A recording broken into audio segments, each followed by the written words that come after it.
Thank you all. Chief Justice Rehnquist, President Carter, President Bush,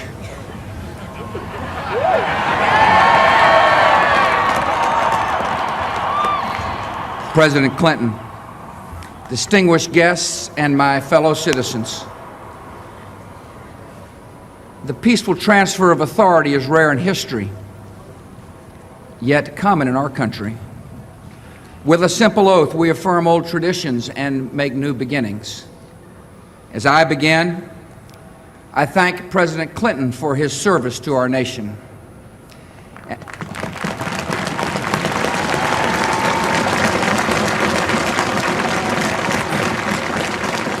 And I thank Vice President Nguô for a contest conducted with spirit and ended with grace.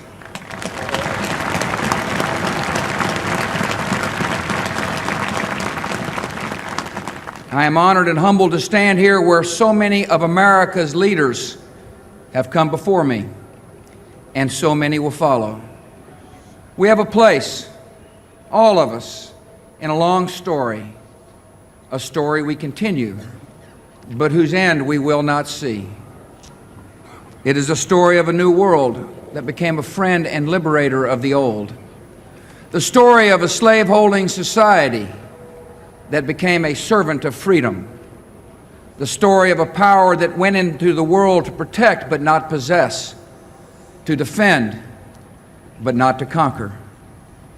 It is the American story, a story of flawed and fallible people united across the generations by grand and enduring ideals. The grandest of these ideals is an unfolding American promise that everyone belongs, that everyone deserves a chance, that no insignificant person was ever born. Americans are called to enact this promise in our lives and in our laws. And though our nation has sometimes halted and sometimes delayed, we must follow no other course. Through much of the last century, America's faith in freedom and democracy was a rock in a raging sea. Now it is a seed upon the wind, taking root in many nations. Our democratic faith is more than the creed of our country. It is the inborn hope of our humanity, an ideal we carry but do not own, a trust we bear and pass along. And even after nearly 225 years, we have a long way yet to travel. While many of our citizens prosper, others doubt the promise, even the justice of our own country. The ambitions of some Americans are limited by failing schools and hidden prejudice and the circumstances of their birth. And sometimes our differences run so deep, it seems we share a continent, but not a country. We do not accept this, and we will not allow it. Our unity, our union, is the serious work of leaders and citizens in every generation. And this is my solemn pledge. I will work to build a single nation of justice and opportunity.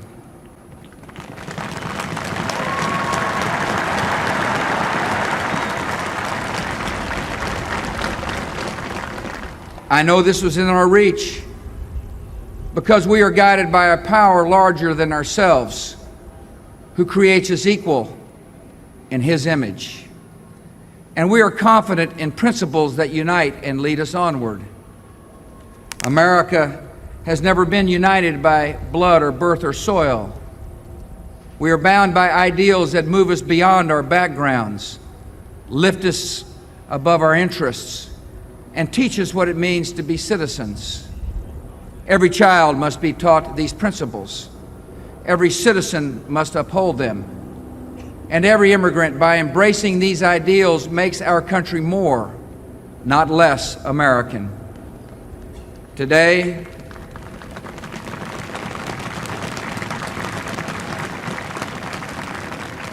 Today we affirm a new commitment to live out our nation's promise through civility, courage, compassion, and character.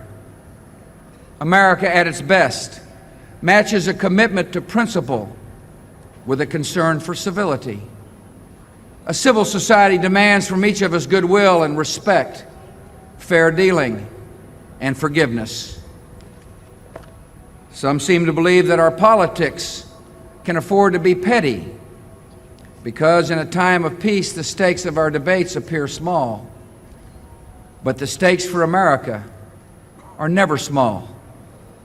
If our country does not lead the cause of freedom, it will not be led. If we do not turn the hearts of children toward knowledge and character, we will lose their gifts and undermine their idealism. If we permit our economy to drift and decline, the vulnerable will suffer most. We must live up to the calling we share. Civility is not a tactic or a sentiment. It is the determined choice of trust over cynicism, of community over chaos. And this commitment, if we keep it, is a way to shared accomplishment. America at its best is also courageous. Our national courage has been clear in times of depression and war, when defeating common dangers defined our common good. Now we must choose if the example of our fathers and mothers will inspire us or condemn us. We must show courage in a time of blessing by confronting problems instead of passing them on to future generations.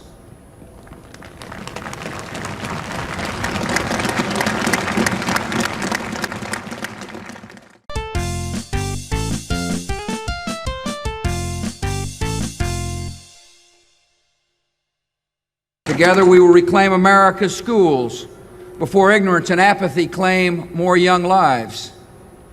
We will reform Social Security and Medicare, sparing our children from struggles we have the power to prevent. And we will reduce taxes to recover the momentum of our economy and reward the effort and enterprise of working Americans. We will build our defenses beyond challenge, lest weakness invite challenge.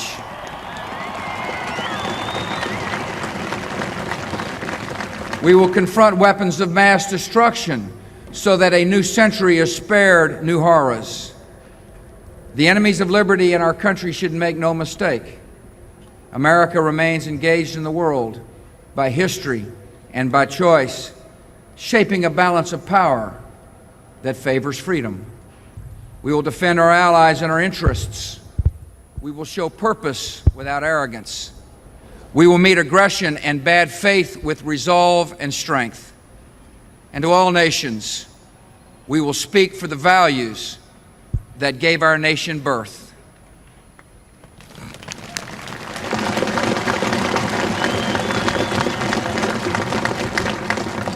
America at its best is compassionate. In the quiet of American conscience, we know that deep, persistent poverty is unworthy of our nation's promise. And whatever our views of its cause, we can agree that children at risk are not at fault. Abandonment and abuse are not acts of God. They are failures of love.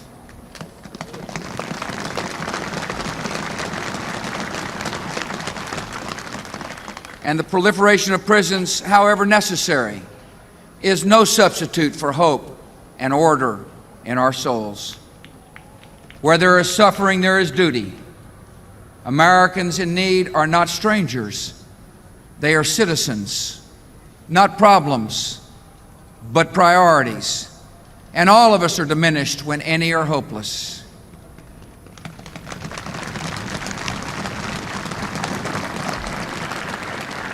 Government has great responsibilities for public safety and public health, for civil rights and common schools.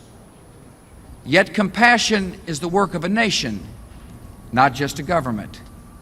And some needs and hurts are so deep, they will only respond to a mentor's touch or a pastor's prayer.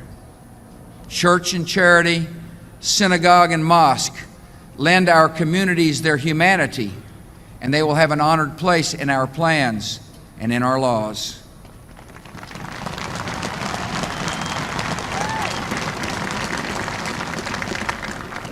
Many in our country do not know the pain of poverty, but we can listen to those who do.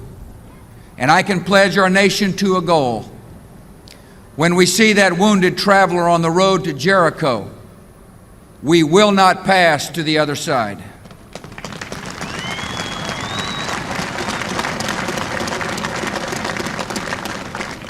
America at its best is a place where personal responsibility is valued and expected. Encouraging responsibility is not a search for scapegoats. It is a call to conscience. And though it requires sacrifice, it brings a deeper fulfillment. We find the fullness of life not only in options, but in commitments. And we find that children and community are the commitments that set us free. Our public interest depends on private character, on civic duty and family bonds and basic fairness, on uncounted, unhonored acts of decency, which give direction to our freedom. Sometimes in life we're called to do great things, but as a saint of our times has said, every day we are called to do small things with great love. The most important tasks of a democracy are done by everyone. I will live and lead by these principles, to advance my convictions with civility, to pursue the public interest with courage, to speak for greater justice and compassion, to call for responsibility and try to live it as well. In all these ways, I will bring the values of our history to the care of our times. What you do is as important as anything government does. I ask you to seek a common good beyond your comfort, to defend needed reforms against easy attacks, to serve your nation beginning with your neighbor. I ask you to be citizens, citizens not spectators, citizens not subjects, responsible citizens building communities of service and a nation of character.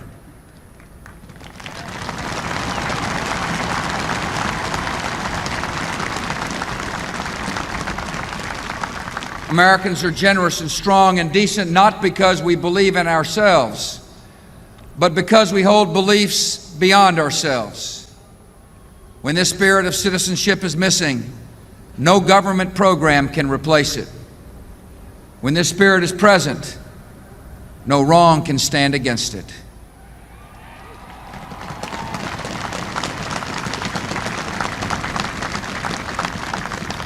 After the Declaration of Independence was signed, Virginia statesman John Page wrote to Thomas Jefferson, "We know the race is not to the swift, nor the battle to the strong.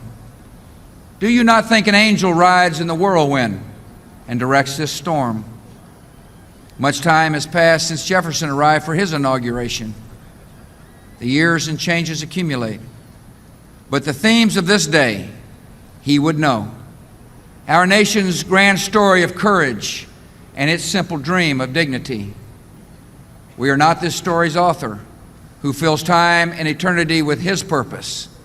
Yet his purpose is achieved in our duty, and our duty is fulfilled in service to one another.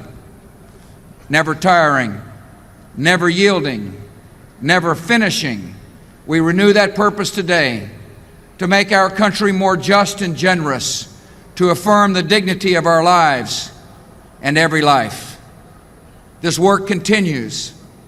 The story goes on, and an angel still rides in the whirlwind and directs this storm. God bless you all, and God bless America.